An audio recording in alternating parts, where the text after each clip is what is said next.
Okay, so let's go ahead and talk about the retail effect, or FICC 2021-007. Again, 946 pages long, redacted basically in its entirety, but we can pick up a few things from the filing itself. It looks so cool. All right, changing the treatment of short-term securities as well as removing the early unwind intraday charge. So basically, I tried to remove this. Usually you can remove the black bars with annotations, and it did not remove. So interesting. So common examples of short-term investments include CDs, money market accounts, high-yield savings accounts, government bonds, and treasury bills, things that we find in portfolios of these money market funds all the time.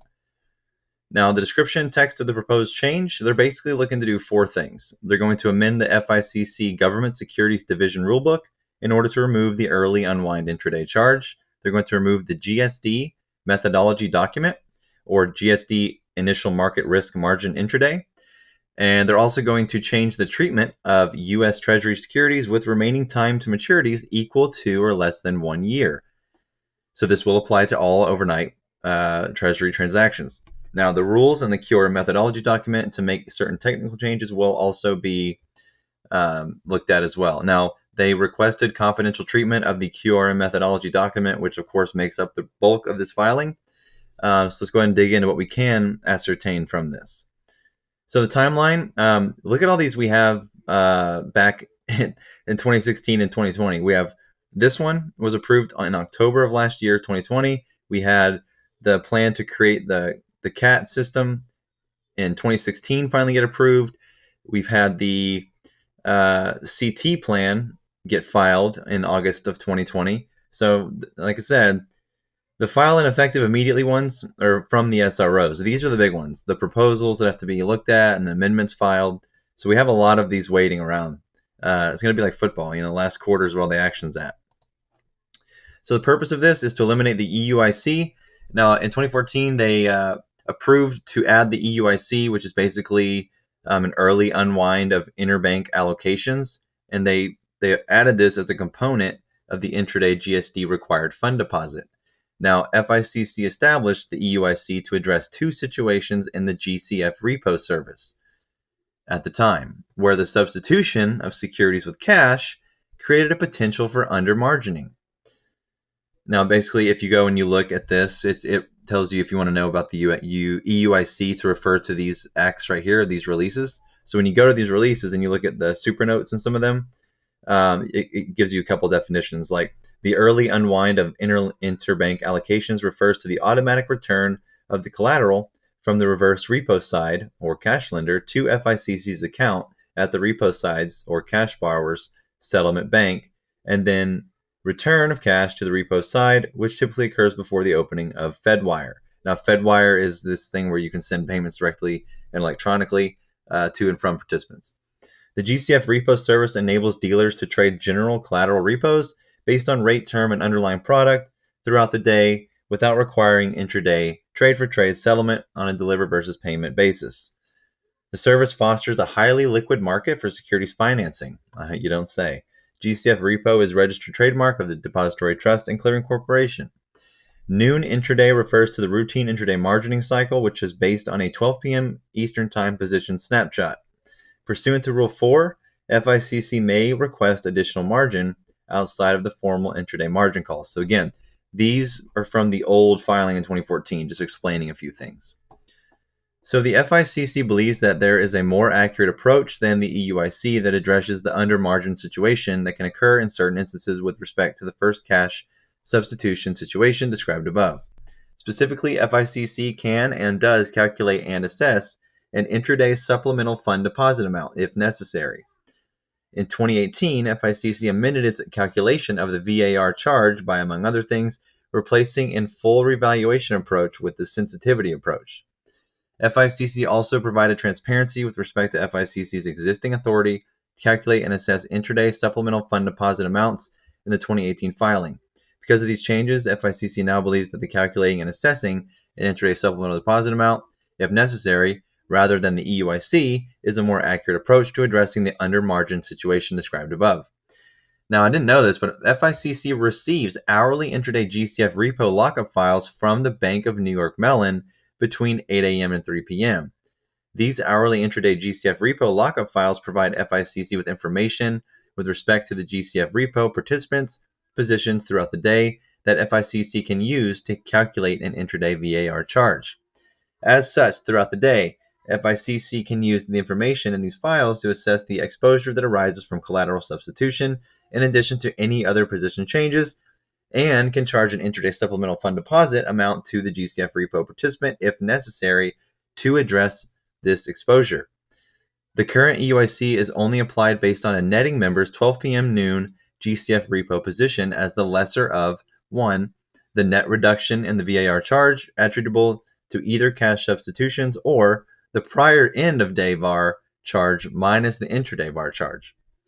With the intraday supplemental fund deposit, which FICC is able to charge throughout the day, and the hourly information that it receives from the Bank of New York Mellon, FICC is able to more accurately address any potential undermargining from collateral substitutions that occur after 12 p.m.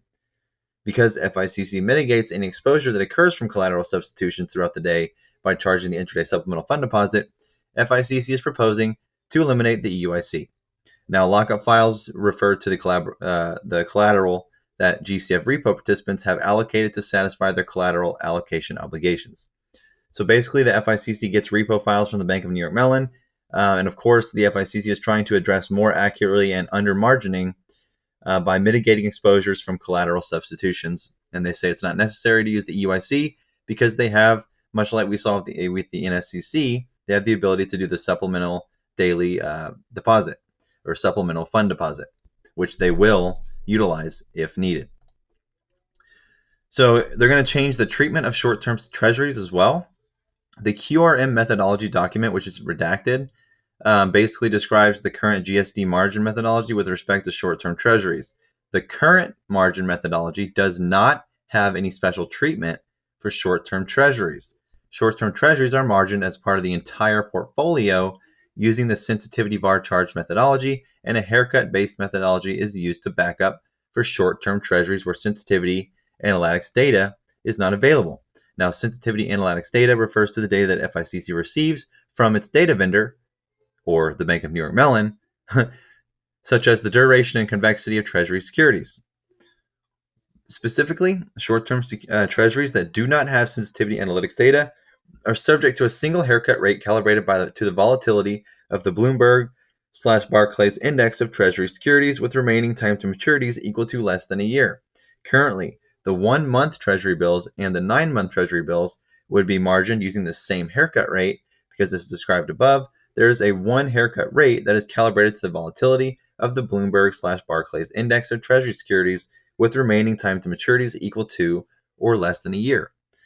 Another concern with the current approach, when it is applied to portfolios with a high concentration of short-term securities, is that it may not adequately address the volatility of certain portfolios of short-term treasuries if the composition of those portfolios differs greatly from the composition of the Bloomberg-Barclays index of Treasury securities, described above. This is because the volatility of the yields may differ greatly between different types of short-term treasuries. For example, the volatility of the yields of a 3-month Treasury bill differs greatly from that of a 1-year Treasury bill. Using 1 haircut based on the volatility of the Bloomberg-Barclays index may not adequately cover the risk of securities with longer duration maturities in the equal to or less than 1-year bucket. The same yield change has a larger impact on those securities with longer remaining maturities. As such, the composition of the Bloomberg-Barclays index of Treasury securities may not be comparable to the composition of certain portfolios of short-term treasuries. You don't say. Therefore, using a single haircut rate is going to be the better way to do it. So basically, a high concentration of short-term treasuries are not adequately addressing the volatility of the certain portfolios of short-term treasuries or money market funds. Changes. Damn, more margin requirements.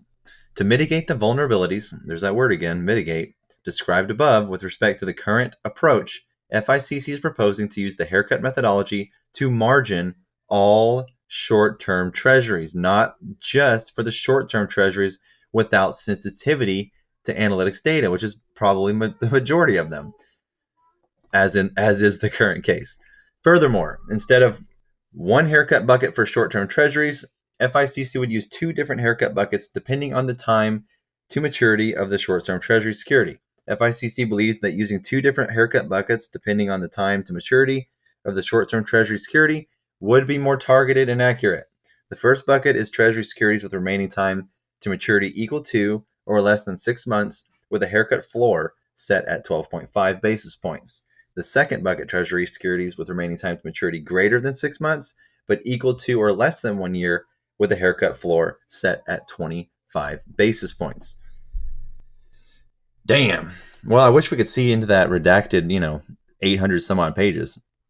So they also did an impact study. FICC performed an impact study on members' portfolios for the period beginning January 2nd, 2020 to December 31st, 2020 that showed that the proposed change to eliminate the EUIC would impact a small number of members, and the total impact to the clearing fund would be small. Over the study period, eliminating the EUIC would have affected, on average, 9 members per day, and the average daily margin decrease of GSD's clearing fund would have been approximately $53.3 million per day, or 0.3% of the average daily required fund deposit requirement of the $21.3 billion. FICC performed an impact study on members' portfolios for the period beginning January 2020 through December 2020, and at the clearing corporation level, the impact study indicates that if the proposed changes to the treatment of short-term treasuries had been in place, the backtesting coverage ratios for portfolios of short-term treasuries would have increased from approximately 94.9% to 99.4%. Over the study period, the proposed change to the treatment of short-term treasuries would have affected 93 members per day on average, and the mean daily margin increases of the VAR charge for GSD would have been approximately $160 million per day, or 0.8% of the average daily VAR charge of $19.5 billion. So again, affected 93 members per day on average. Daily margin increases of the VAR charge for GSD would have been $160 million per day, or 0.8% of the average daily VAR charge of $19.5 billion. Now have a great weekend. The rest is redacted, okay? Now the time frame, 30 days following such approval. So as soon as we see it show up in the Fed Register, clock is ticking, 30 days from that date. So this will not be, I don't think this is going to show up anywhere because this came out through a DTC notice. It's being treated confidentially. Again, let me show you real quick if you haven't seen it. It's a 943 long document with majority of it redacted. So hope that helped. Yet another big one in the works. It's all coming together. There's patience. We got this.